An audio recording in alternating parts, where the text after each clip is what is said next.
यह कहानी उस सच्चाई की है जिसे दुनिया मानती तो हो लेकिन बोलती नहीं। अगर आप गरीब हैं तो इस कहानी में आप खुद को पाएंगे, और अगर आप अमीर हैं तो शायद पहली बार किसी गरीब को समझ पाएंगे।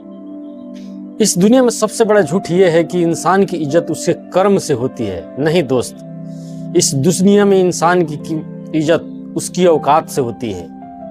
आप गरीब हो तो आपकी मेहनत को मजबूरी कहा जाता है, आप अमीर हो तो उस मेहनत को जुनून कहा जाएगा। यह गरीब आदमी अगर देर से पहुंचे तो वो लापरवाह कहलाता है, और वही अमीर आदमी देर से पहुंचे तो लोग कहते हैं कि बहुत बिजी होंगे, बहुत काम है इनका। सच कड़वा है लेकिन इससे भागा नहीं जा सकता। इस देश में अमीर आदमी अपने कुत्तों के लिए डॉक्टर बुलाता है, एक कमरा बनवाता है और नाम रखता है, और उसी घर के बाहर एक गरीब आदमी भूखा खड़ा रहता है तो कहा जाता है भगाओ यहाँ से, ये कहाँ से आ गया। क्योंकि गरीब सिर्फ जेब खाली नहीं करती दोस्त, गरीब आदमी को अदृश्य बना देती है। गरीब रोए तो कहा जाता है ड्रामा कर रहा है, वही अमीर चुप रहे तो कहा जाता है बहुत गहरा इंसान है। गरीब सपने देखे तो लोग हंसते हैं, अमीर सपने देखे तो लोग निवेश कहते हैं। और सबसे बड़ी सच पता है क्या, गरीब सही बोले तो भी उसे समझाया जाता है, और अमीर गलत बोले तो उसे सुना जाता है। इसलिए मैं आज कोई मीठी बातें नहीं करूंगा, और मैं आज वही बोलूंगा जो कोई मंच से नहीं बोलता। अगर आप गरीब हैं तो यह आपकी गलती नहीं है, लेकिन अगर आप पूरी जिंदगी गरीब ही रह जाते हैं तो सिस्टम के नहीं, आपकी फैसलों की हार है। क्योंकि यह दुनिया मेहनत को नहीं नतीजों को सलाम करती है। यहाँ कोई यह नहीं पूछता आपने कितनी रातें जाकर काटी, यहाँ सब पूछते हैं आज तुम हो क्या। और अगर आज आप कुछ नहीं हैं तो दुनिया भी आपके लिए कुछ नहीं है। इसलिए इस वीडियो को लास्ट तक जरूर देखें। अगर जो नए हैं इस चैनल को लाइक करें, सब्सक्राइब करें। दोस्तों, मैं आपको वो सच्चाई दिखाऊंगा जो गरीब ने करोड़ों लोगों को जीवन छीन ली। यह कहानी उस लोगों के लिए है जो थक चुके हैं, टूट चुके हैं और फिर भी हार मानने के लिए तैयार नहीं है। कुछ भी बनो लेकिन कमजोर मत बनना। कमजोर इंसान से दुनिया नहीं डरती, दुनिया उसे कुचल देती है। धीरे धीरे अपनी बात कहना बंद कर देता है जब उसे लगने लगता है कि मेरी आवाज की कोई कीमत नहीं है। ऐसा ही एक कहानी है दोस्त, रमेश नाम के एक लड़के के। वो किसी फिल्मी हीरो की तरह नहीं था, नहीं कोई महान आदमी। वो बस एक आम बच्चा था जो एक गरीब घर में पैदा हो गया। घर छोटा था लेकिन सपने बड़े थे, और यही उसकी सबसे बड़ी गलती थी, क्योंकि गरीबी से सपने दुनिया को अच्छे नहीं लगते। रमेश जब स्कूल जाता था उसके जूते अक्सर गीले रहते थे, बरसात में नहीं बल्कि श्रम से, क्योंकि क्लास में बाकी बच्चों के जूते चमकते थे और उसके जूते बताते थे कि वह किस घर से आया है। टीचर सवाल पूछते, रमेश को जवाब आता, लेकिन हाथ उठाने से पहले वो चारों तरफ देखता कहीं कोई हंस न दे। यही से उसने सीखा गरीब को बोलने से पहले सोचना पड़ता है। अमीर बच्चा बिना सोचे बोलता है, गरीब बच्चा सोच सोच कर चुप रहता है। रमेश पढ़ता था, मेहनत करता था, लेकिन रिजल्ट वही रहता। ठीक है, पर ज्यादा उम्मीद मत रखो। क्यों? क्योंकि समाज पहले देखती है आपका बैकग्राउंड, फिर आपकी काबिलियत। यहाँ टैलेंट नहीं बिकता दोस्त, यहाँ पहचान बिकती है, और गरीब की पहचान पहले ही सस्ता कर दी जाती है। एक दिन रमेश ने अपने पिता से कहा, पिताजी मैं आगे पढ़ना चाहता हूँ और मुझे शहर भेजिए, मैं वहां जाकर पढ़ाई करूंगा। लेकिन पिताजी उसके चुप रह गए। उन्होंने अपने जमीन की तरफ देखा और कुछ नहीं बोला। रमेश का दिल उसी समय टूट गया और अपने दोस्तों के साथ शहर कमाने के लिए निकल गया, क्योंकि घर की स्थिति बहुत ही दयनीय थी। काम भी मिला उसे, काम ऐसा मिला दिन रात का। इज्जत थी सिर्फ नाम की, उस नाम से नहीं काम से बुलाया जाता था। ए इधर आ, ए उधर जा। नाम होना। जिस घर में रमेश काम करता था वहां एक कुत्ता भी था। कुत्ते के लिए अलग खाना, अलग बिस्तर, अलग डॉक्टर। एक दिन रमेश का तबीयत खराब हो गया। रमेश बोला सर मैं बीमार हूं। उसका मालिक बोला बीमार हो तो मत आना, तुम्हारे इसे 10 खड़े हैं। उस दिन रमेश को पहली बार लगा यहाँ इंसान और जानवरों में फर्क नहीं है। रात को रमेश छत पर लेटकर सोचता रहा, क्या मैं इतना ही लायक हूँ? वो रोता नहीं था, क्योंकि गरीबों को रोने का भी हक नहीं था। वो बस और चुप हो जाता था, क्योंकि जब इंसान चुप होना सीख लेता है तो दुनिया उसे और ज्यादा दबाती है। क्योंकि वह वो मोड़ था जहां उसने तय किया, या तो मैं पूरी जिंदगी इसी तरह सुनता रहूंगा, चुपचाप सहता रहूंगा, या फिर इतना काबिल बनूंगा कि दुनिया देखे हमें। और यही सवाल उसके मन में बार बार आता रहता। आज मैं आपसे भी पूछता हूं, आप कब तक चुप रहेंगे?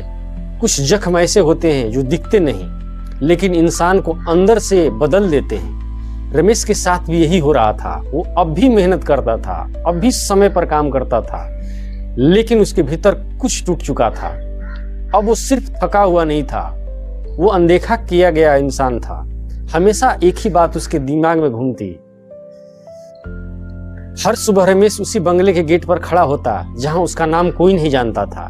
ए सुन, ए इधर आ, नाम लेकर बुलाना जैसा जरूरी ही नहीं था।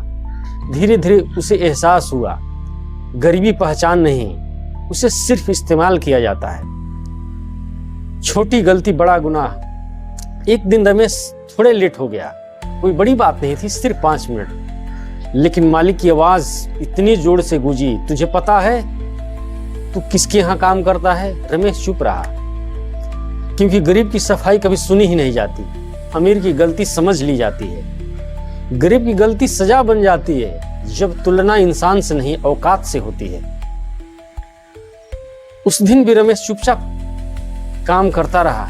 उसके घर में एक नया ड्राइवर आया। वो मालिक के रिश्तेदार था, आदमी था, काम कम तनख्वाह ज्यादा, गलती करे तो कोई बात नहीं। रमेश ने पहली बार साफ देखा, इस दुनिया में बराबरी नहीं, सिर्फ सिफारिश चलती है। सबसे कड़वा पल, एक दिन रमेश बीमार था, फिर भी काम पर गया। उसका तबीयत बिगड़ी, तब पर भी उसने सोचा कि फिर जाऊंगा तो यही मालिक यही बात बोलेगा, तुम्हारे जैसे 10 खड़े हैं, कल से किसी और को रख लेंगे, बस वही लाइन। क्योंकि उस पल उसे समझ आ गया, इंसान यहाँ इंसान नहीं, विकल्प समझा जाता है। अंदर की आग। उस रात रमेश देर तक जागता रहा। रात को उसकी नींद नहीं आती है, शब्द उसके दिमाग में बार बार घूमते रहते थे। क्या मैं वाकई इतना बेकार हूँ? और फिर और एक सवाल आया, या मैंने खुद को इतना सस्ता बना लिया है? चुप्पी क्या? रमेश ने तय किया, अब वो किसी से बहस नहीं करेगा, किसी से शिकायत नहीं करेगा, क्योंकि उसे समझ आ गया था, गरीब की आवाज तभी सुनी जाती है जब उसके पास ताकत हो, और ताकत रोने से नहीं आती। खुद के खिलाफ रमेश ने कुछ पैसे इकट्ठा करके अपना एक सेकेंड हैंड मोबाइल खरीदा और उसमें पढ़ने लगा, क्लास लेकर पढ़ने लगा। लेकिन रमेश अब हंसी को गंभीरता से नहीं लेता था। अब उसके रूम वाले भी उसको देख के हंसते हैं, लो अब चढ़ा है सरकारी नौकरी ढूंढने। रमेश कम बोलने लगा था, दोस्त छूट गए, धीरे धीरे दोस्तों को छोड़ना पड़ा, रिश्ते ढीले पड़ गए, क्योंकि बदलाव का रास्ता अकेले होता है। और गरीब आदमी जब अकेला चलता है तो लोग कहते हैं घमंडी हो गया है। वो घमंडी नहीं था, वो तैयार हो रहा था। उसने खुद से कहा, या तो मैं इस दुनिया की तरह बन जाऊं, या फिर खुद को इतना बदल दूं कि इस दुनिया को मुझे बदलना पड़े। और यहीं से कहानी में आता है मोड़।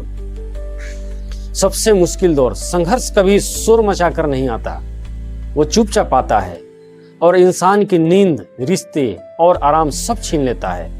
रमेश अब उस स्टेज पर था जहां उसे समझ आ गया था, गरीब से बाहर निकलने के लिए सिर्फ मेहनत काफी नहीं होती, खुद को बदलना पड़ता है। दिन का इंसान, रात का योद्धा। दिन में रमेश वही काम करता था, आदेश मानना, अपमान सहना, चुप रहना। लेकिन रात में वो कोई और इंसान होता था। एक छोटा सा कमरा, पीली सी लाइट, पुरानी किताबें और एक टूटा हुआ मोबाइल, वही उसकी दुनिया थी। लोग सोते थे, रमेश जागता था, क्योंकि उसे पता था गरीब अगर समय बर्बाद किया तो दोबारा मौका नहीं मिलता। पढ़ाई आसान नहीं थी, थका हुआ शरीर, भारी आंखें और दिमाग में एक ही सवाल, क्या सच में इससे कुछ बदलेगा? कई रातें ऐसी थी जब किताबें खुली रहती थी और आंखें बंद। कई बार उसने सोचा छोड़ देता हूं, क्योंकि संघर्ष का पहला दुश्मन दुनिया नहीं होती, खुद का मन होता है। जब रमेश ने पढ़ाई शुरू की तो लोग बदल गए। जो पहले उसे बेकार समझते थे अब मजाक उड़ाने लगे। इतनी कम उम्र में पढ़ेगा, सरकारी नौकरी निकलेगी क्या? छोड़, ये सब तेरे बस की बात नहीं। कोई सामने से नहीं रोकता पर पीछे से सभी काटते थे, और यही अक्सर हमारे समाज में है। यहाँ सब अपने ही लोग थे। पहला इंटरव्यू, पहली उम्मीद, रमेश तैयार था, लेकिन वह अंग्रेजी में बहुत ही कमजोर था।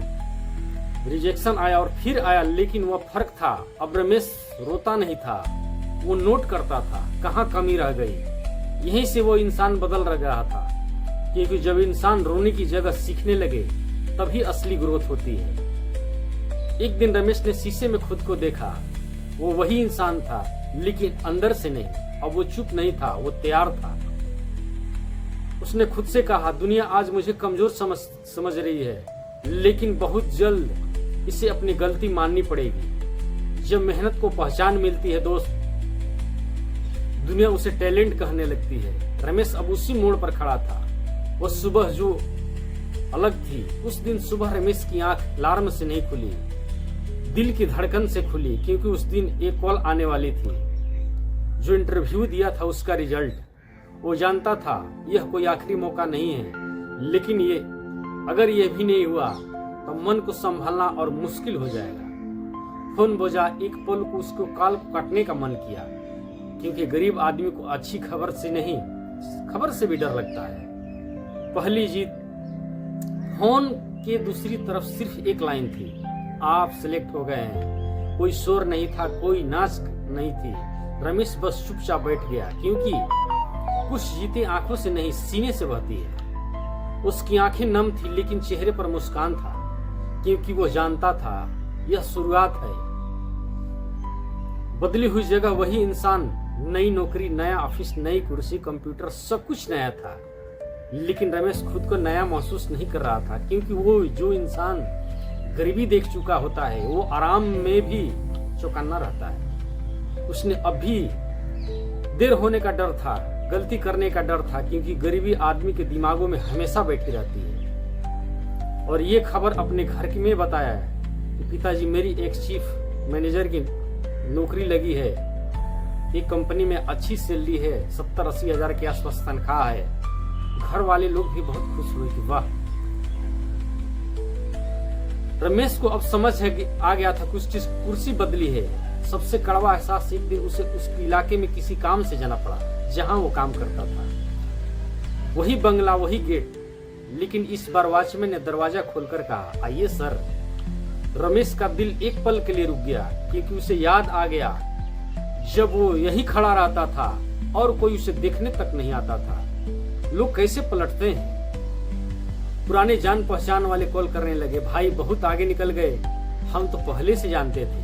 रमेश मुस्कुरा देता, लेकिन अंदर से वो जानता था जब वो नीचे था तब कोई नहीं जानता था। अंदर की लड़ाई अब भी जिंदा थी। सक्सेस मिलने के बाद भी रमेश को चैन नहीं था, क्योंकि उसे डर था अगर फिर से सब छीन जाए तो गरीबी एक बार जाए तो शरीर से जाती है, लेकिन दिमाग से बहुत धीरे में। इसलिए वो ज्यादा मेहनत करने लगा, क्योंकि अब हारने का मतलब सिर्फ खुद को नहीं, अपने अतीत को धोखा देना था। सबसे बड़ा सबक रमेश ने एक बात बहुत साफ समझ ली थी, दुनिया आपको आपकी कहानियों से नहीं, आपकी हालातों से तोलती है। आज वही लोग उसके। एक रात रमेश ने खुद से कहा, मैं बदल गया हूं, लेकिन मुझे अपने जैसे लोगों को नहीं भूलना है, क्योंकि अगर वो भी इस दुनिया में जैसा बन गया तो फिर फर्क क्या रहेगा। उसने दिन रात मेहनत करना शुरू किया और किसी तरह बात करके अपने इलाके में एक फैक्ट्री लगवाया, जिसमें 20 से 25 आदमी काम कर सके।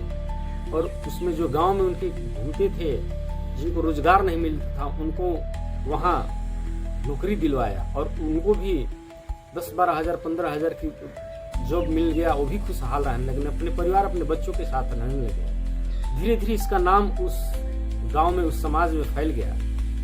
अब रमेश को हर बार याद था, जब वो गरीब था तब उसकी बात बीच में नहीं खत्म कर दी जाती थी। जब लोग कहते थे पहले कुछ बन जाओ फिर ज्ञान देना, आज वही लोग उसको ज्ञान पर सर हिला रहे थे। रमेश ने पहली बार साफ महसूस किया, समान इंसान को नहीं उसके हालात को मिलता है। रिश्तों का असली परीक्षा कामयाबी के बाद रिश्ते भी लौट आए और जीवन उसका खुशहाल रहने लगा।